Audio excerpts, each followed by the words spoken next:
विषय 24/7 का हर दर्शकों को सदर प्रणाम, जोहर सलाम।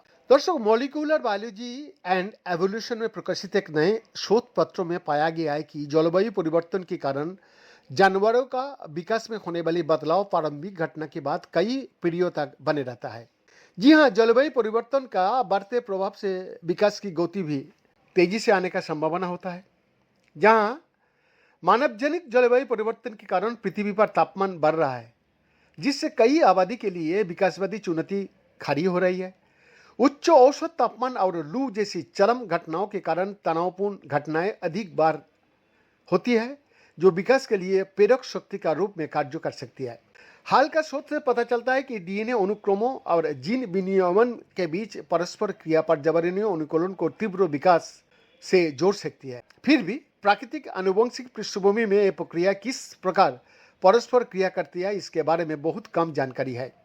यहाँ के शोधकर्ताओं ने स्पेन और फिनलैंड से एकत्रित मादा फल मक्खियों में ऊष्मा आघात के प्रति जीन अभिव्यक्ति और जीन नियामक प्रतिक्रियाओं को मापने के लिए प्रयोगशाला में प्रयोग किया, जहाँ शुष्क बनाम ठंडी जलवायु में प्रतिक्रियाओं का परीक्षण करने के लिए जनसंख्या भिन्नता के साथ उनके संबंध और संतानों की व्यवहार्यता और विकास समय सहित फिटनेस से संबंधित परिवर्तनों का अध्ययन किया। उन्होंने अंतरपीढ़ीगत वंशानुक्रम का पता लगाने के लिए पीढ़ियों भी इन्हें विशेषताओं को मापा। शोधकर्ताओं ने शुष्क और शीत दोनों ही आबादी में ऊष्मा आघात के प्रति जीन अभिव्यक्ति की तीव्र प्रतिक्रिया पाई, लेकिन शीत आबादी में यह प्रतिक्रिया कम सुव्यवस्थित थी।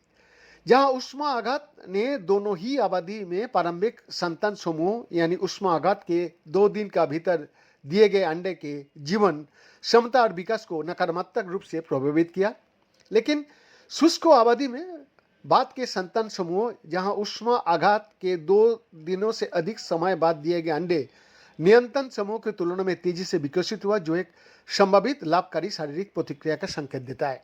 बीएन का एक्सक्लूसिव रिपोर्ट, विषय 24/7 रांची।